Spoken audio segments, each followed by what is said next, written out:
Hi, everyone. My name is Katie Lashendock, and tonight I am happy to be presenting my capstone proposal to you. I graduated my undergraduate with a BFA in Fine Arts from the School of Visual Arts, and I set off on my journey to become a teacher. I currently reside in Darien, Connecticut, and I'm a pre-K teacher at a Reggio-inspired school in Greenwich, Connecticut.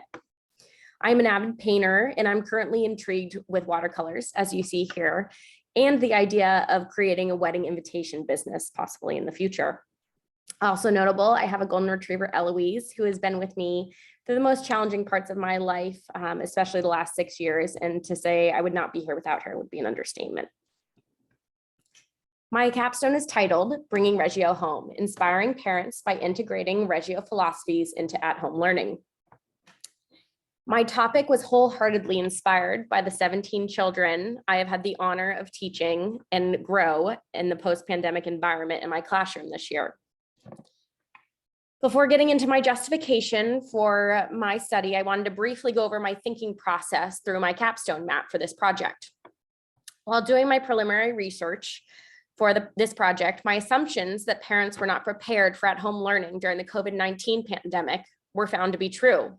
This led my process of thinking into how we do things, activate change in the home environment to create a more conducive learning atmosphere that inspires inquiry. Justification for this study, or as I like to call it, the big why. The reasoning behind this study stems from two separate tracks of thinking that then link together to create my proposal.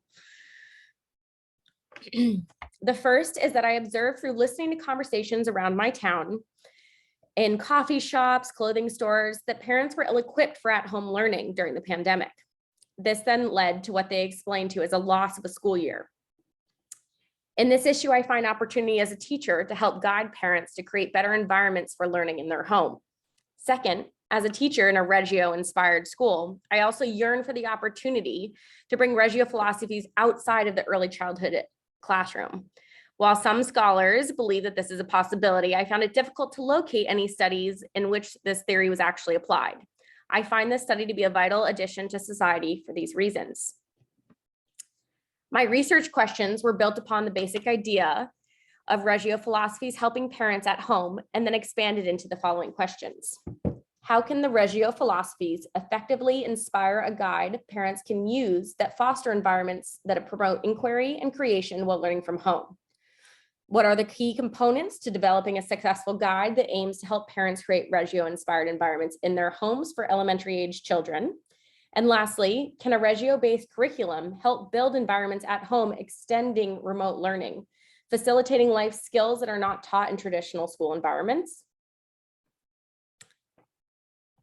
My scholarly research proved to be fruitful. Authors such as Pratama and Firmenich explain that while parents have traditionally been present in their children's academic endeavors, the role changed dramatically during the pandemic, from parent advocate to parent teacher. Therefore, parents were not equipped to create environments in their home that could support a child's full-time education in such a short period of time. Because of these circumstances, Pratama and Firmenich state that the online learning is viewed as a failure. My research also ventured into why at-home learning could be benefited by the Reggio philosophies.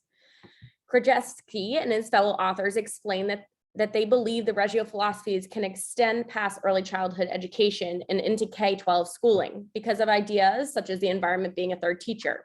Authors Strong, Wilson, and Ellis also state that, quote, by seeing the environment as an educator, as the Reggio Emilia approach does, we can begin to notice how our surroundings can take on a life of their own that contribute to child's learning, end quote.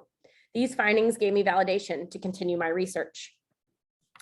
For my research methodology, I plan to use the action research method, specifically O'Leary's action research model, which emphasizes a cycle that highlights the connections between critical reflection and observations and action. To enact this research methodology, I first need to collect the data from parents in my town on their experiences with at-home learning, so I can reflect on how to best create a guide that will aid them in at-home learning in the future. In addition, I will be interviewing some Reggio-inspired teachers to hear their input on how the philosophies would best be served outside of the classroom and at home. To collect this data, I will observe parents at my forum and collect my reflections through note-taking. In addition, with permission, I will be conducting informal one-on-one interviews that will be audio recorded for further reflection upon listening back. Lastly, I will create a survey that will hopefully give me written clarification on any questions that I missed during in-person observation. What's next, you ask? Or what I like to call my plan of attack, as I have been calling my organization over the last 8 weeks. My plan for this summer revolves heavily on getting my proposal approved by my chair and my co-chair, and then planning my parents' forum. My hope is to get the data collected by middle to late August so I can work on my reflection and action come the fall. Thank you so much for listening to my proposal tonight, and I wish you all luck this summer and on your future endeavors. Thank you so much.